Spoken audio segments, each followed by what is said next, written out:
ലാ ഇലാഹ എന്ന് പറഞ്ഞാൽ അതിന്റെ അർത്ഥം ലാ മഅബൂദ്, ആരാധിക്കപ്പെടുന്ന ഇബാദത്ത് ചെയ്യപ്പെടുന്ന ഒരാളുമില്ല എന്നാണ്.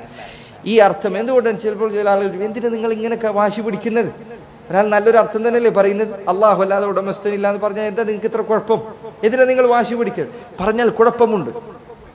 അങ്ങനെ പറഞ്ഞാൽ അള്ളാഹു അല്ലാതെ ഉടമസ്ഥനില്ല എന്ന് പറഞ്ഞാൽ അത് അംഗീകരിച്ച മക്കയിലെ മുശ്രിക്കുകൾ അവർ ഈ പറഞ്ഞ വാക്ക് പറയാതെ പ്രത്യേകിച്ചൊരു കാരണമില്ല എന്ന് പറയേണ്ടി വരും.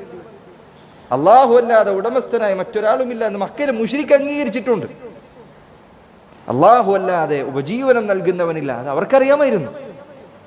അവരും മുസ്ലിമീങ്ങളും തമ്മിലുണ്ടായ തർക്കം ഇബാദത്തിന്റെ കാര്യത്തിലാണ്. ഖുൽ യാ അയ്യുഹൽ കാഫിറൂൻ ലാ അഅ്ബുദ് മാ തഅ്ബുദൂൻ. അവിടെയാണ് തർക്കമുള്ളത്, അതിലാണ് പ്രശ്നമുള്ളത്. നിനക്ക് മനസ്സിലാകുന്ന എളുപ്പമുള്ള ഭാഷയിൽ നിനക്ക് പറഞ്ഞാൽ മാത്രമെന്ന വാക്കിലാണ് അവരുടെ തർക്കമുണ്ടായത്. ഒരു വിഭാഗം പറഞ്ഞു അള്ളാഹുവിനെ മാത്രം ഇബാദത്ത് ചെയ്യണം, മറുവിഭാഗം പറഞ്ഞു അള്ളാഹുവിനെയും ഞങ്ങൾ ആരാധിക്കും, അവനോടൊപ്പം ലാത്തെ ആരാധിക്കും.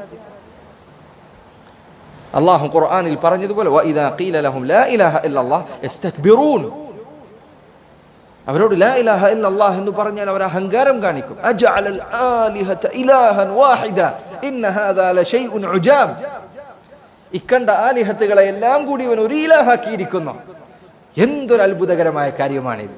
യഥാർത്ഥത്തിൽ അവരുടെ ആ വാക്കാണ് അത്ഭുതപ്പെടാൻ അർഹമായത്. അള്ളാഹുവിനെ മാത്രം ഇബാദത്ത് ചെയ്യണം എന്നതിൽ ഒരു അത്ഭുതമില്ല. അതാണ് യഥാർത്ഥത്തിൽ ഏറ്റവും വലിയ ശരി. പക്ഷെ അവരുടെ വിവരക്കേട് കൊണ്ട്, അവരുടെ നിഷേധം കൊണ്ട്, അവരുടെ ഹൃദയത്തിലെ വൃത്തികേടുകൾ കൊണ്ട് അവർക്ക് ഇത് മോശമായി തോന്നിക്കപ്പെട്ടു.